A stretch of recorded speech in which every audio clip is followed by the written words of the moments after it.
Good morning students. आज हम लोग मैक्लॉरिन सीरीज पे हमारा दूसरा लेक्चर है। पहले लेक्चर में हमने मैक्लॉरिन सीरीज को निकालना सीखा था और क्या वो सीरीज है उसका एक पूरा फॉर्मूला देखा था। अब हम उसके कुछ एप्लीकेशन करेंगे जिसमें हम कुछ फंक्शन की सीरीज निकालना सीखेंगे, जिसके लिए कि हमने ये लेक्चर शुरू किया था। तो जैसे कि फर्स्ट लेक्चर में हमने e⁻x की सीरीज निकाली थी और ये मैक्लॉरिन की सीरीज होती है, इसका हमने जाना था कि ये कहाँ से आती है। अब हम इस लेक्चर में क्या करेंगे, कुछ इसकी एप्लीकेशन यूज करते हैं। जैसे मान लिया कि एक फंक्शन है sin x, तो अब हम sin x को एक्सपेंड करना सीखते हैं। तो let y is equal to, हमने मान लिया sin x। अब इसके डेरिवेटिव निकालते हैं। y1 first derivative sin x का हो गया cos x।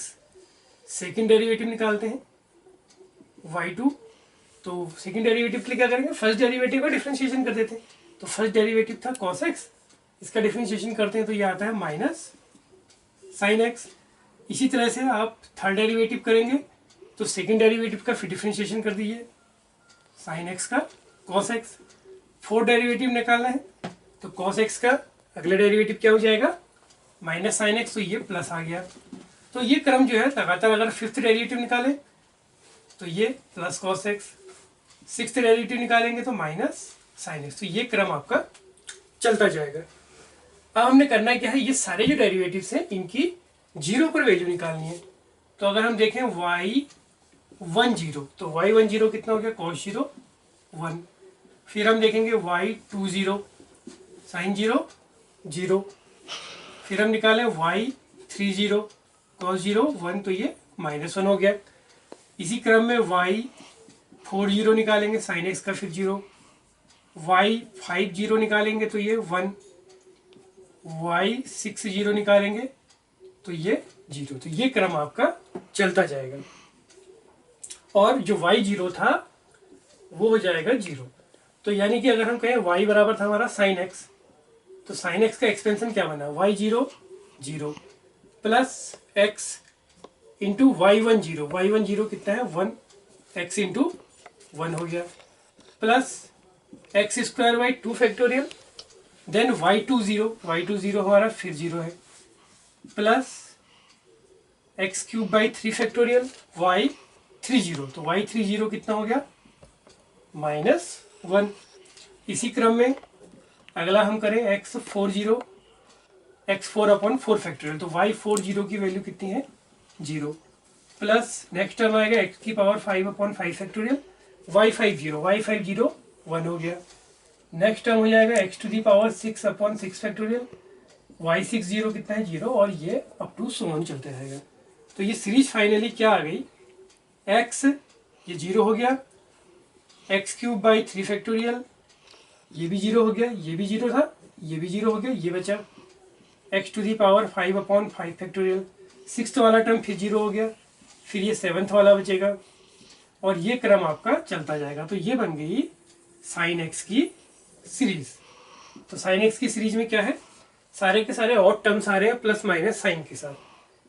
इस तरह से हम sin x की सीरीज निकाल सकते हैं।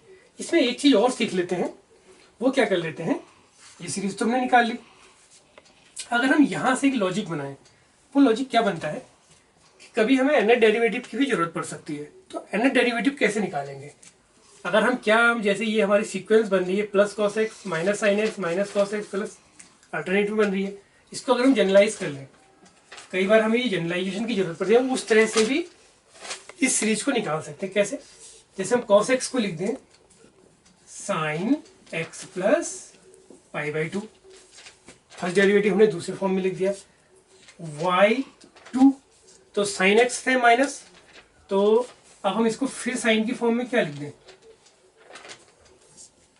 cos x को हमने क्या लिख दिया sin x plus π/2, then next term है माइनस sin x, तो इसको हम क्या लिख दें x प्लस π/2, तो ये था ही, प्लस इसमें π/2 और ऐड कर लें क्योंकि sin π प्लस x क्या होता है माइनस sin x। तो ये टर्म बन गया sin x प्लस, इसको पाई की जगह पर अगर हम 2π/2 लिख दें, नेक्स्ट टर्म है y3, इसी क्रम को कंटिन्यू कर दें तो sin x प्लस कितना हो जाएगा, इसको 3π/2, नेक्स्ट वाले में sin x प्लस 4π/2। इसी तरह से अगर हम nth डेरिवेटिव की ओर जाएंगे तो वो क्या हो जाएगा sine x plus n pi by two. तो एक तरीका ये भी बनता है, आप ऐसे भी निकाल सकते हैं, ये तो ज़्यादा सिंपल है। एनी डेरिवेटिव की जरूरत इसलिए है कि कई बार हमें डिफरेंशियल इक्वेशन है, कई जगह एनी डेरिवेटिव निकालने की जरूरत पड़ती है। हम अभी डिफरेंशिएशन में हमने लेबनीज थ्योरम पढ़ा था, जो कि आपके IIT जी और कई कॉम्पिटेटिव एग्जाम से बहुत ज़्यादा यूज होता है। तो हमें इस एनी डेरिवेटिव का यूज करके भी इनको और सिंप्लीफाई कर सकते हैं। कैसे, आइए इसकी एप्लीकेशन सीखें। अगर इसमें हम y10 की बात करें, यानी कि हमने n को 1 रख दिया, तो ये क्या बन जाएगा, sine x plus pi by to, यानी कि कॉस एक्स, वैल्यू निकल गई। तो एक तरीका ये भी बनता है। अब हम साइन एक्स की सीरीज तो हमने सीख ली, अब हम अगला करते हैं इसमें कॉस एक्स की सीरीज। कुछ मेन सीरीज हम निकालना सीखेंगे, फिर जो कि टेक्निक तो आपको आ ही गई है, तो आप इससे कोई भी सीरीज को अप्लाई करके निकाल सकते हैं। तो बच्चों अब हम आज की सेकंड सीरीज देखते हैं, और ये ले लेते हैं हम लोग कॉस एक्स की। तो फिर वही कॉस एक्स की सीरीज निकालनी है, तो let y is equal to cos x. अब हम फिर क्या करेंगे, सबसे पहला काम, इसकी वैल्यू हम निकाल लेते हैं 0 पर। Cos 0 1, first derivative cos x का डिफरेंशिएशन हो गया माइनस साइन एक्स। अब इसका वो भी देख लीजिए कि इसका अगला डेरिवेटिव क्या होगा। पहले तो इसकी वैल्यू भी निकाल लेते हैं, y10 आपका कितना आ जाएगा 0, क्योंकि साइन 0 0 होता है। और अगर हम इस डेरिवेटिव को दूसरे फॉर्म में लिख दें, cos x plus pi by two, cos 90 plus theta होता है minus sine theta.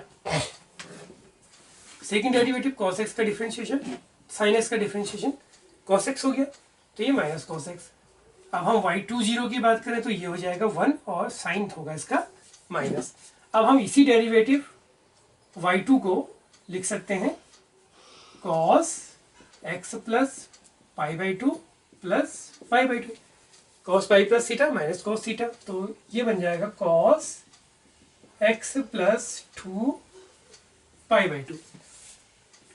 Then y3 की बात करें, अब कॉस एक्स का डिफरेंशिएशन माइनस साइन एक्स, तो ये प्लस साइन एक्स आ गया, और हमें जो y30 की जरूरत है वो हो जाएगा 0।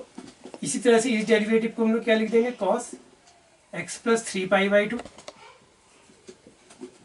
इसी क्रम को आगे बढ़ाएं, y4 साइन एक्स का differentiation, cos x y40 is equal to 1, और इस y4 को हम लोग क्या लिख सकते हैं, cos x plus 4 pi by two. Then y5 fifth derivative minus sine x, और y50 इज इक्वल टू 0, इसको हम लोग क्या लिख देंगे, cos x plus 5 pi by two. ये क्रम चलता रहेगा। एक और निकाल लेते हैं y6, तो y6 की वैल्यू आ गई, साइन एक्स का हो गया वही कॉस एक्स, और y60 इज इक्वल टू आ गया, y60 की वैल्यू हो गई कॉस 0 1, तो minus 1। Then y6 is equal to cos x plus 6 pi by two. ये क्रम चलता जाएगा। तो इसी क्रम को अगर हम रिपीट करें तो हमारा nth डेरिवेटिव क्या बनता है, जैसे साइन में बना था sine x plus pi by two, ऐसी कॉस में बन जाएगा cos x plus n pi by two. आप उस डेरिवेटिव के थ्रू भी निकाल सकते हैं जो आपको सिंपल लगे। तो अब हम अपनी सीरीज की बात करें, हमने सारी वैल्यूज निकाल ली हैं, तो ये y की जगह तो हम ऐसा करते हैं कॉस एक्स लिख देते हैं, y0 की वैल्यू 1 प्लस एक्स, y10 आपका 0 था, x square by 2 factorial, y20 is equal to हो गया -1, x cube by 3 factorial, y30 is equal to था 0, देन एक्स की पावर 4/4 फैक्टोरियल, y40 की वैल्यू थी 1, एक्स की पावर 5/5 फैक्टोरियल, y50 है 0, x to the power 6/6 factorial, y60 की value है -1, और ये क्रम आपका चलता जाएगा। इसमें नॉर्मली हमारे देखें तो ये टर्म 0 हो जाता है, ये वाला भी 0 हो जाता है, ये वाला सिर्फ x की इवन पावर वाले टर्म बच रहे हैं। तो n जो टर्म बनेगा वो -1 की पावर n के हिसाब से चलेगा। तो cos x is equal to 1 minus x square by 2 factorial, x की पावर 4/4 फैक्टोरियल, एक्स की पावर 6/6 फैक्टोरियल, फिर एक्स की पावर 8/8 फैक्टोरियल। ये क्रम आपका एक्सपेंशन चलता जाएगा। तो ये तो बनी cos x की सीरीज। अब इसी में हम लोग आगे और सीरीज भी देख सकते हैं, उसको हम अपने नेक्स्ट लेक्चर्स में देखेंगे, जैसे sec x या tan x की सीरीज होती है, फिर कुछ इन्वर्स भी होते हैं। तो that's enough for today, thank you.